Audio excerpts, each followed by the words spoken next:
নমস্কার বন্ধুরা, তোমরা সবাই কেমন আছো? আশা করি তোমরা সবাই ভালো আছো। আমিও খুব ভালো আছি।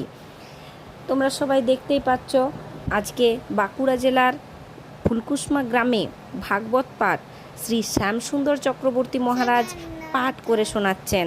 আজকে তার ষষ্ঠ দিন।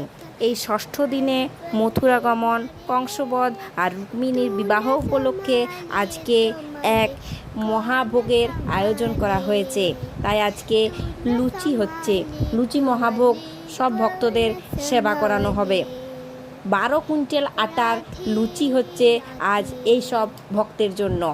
এই সব ভক্তরা আজকে অর্থাৎ এই ষষ্ঠম দিনে এত ভক্তের সমাগম আমরা আশা করিনি, কিন্তু এত ভক্ত হওয়ার জন্য অসংখ্য ধন্যবাদ।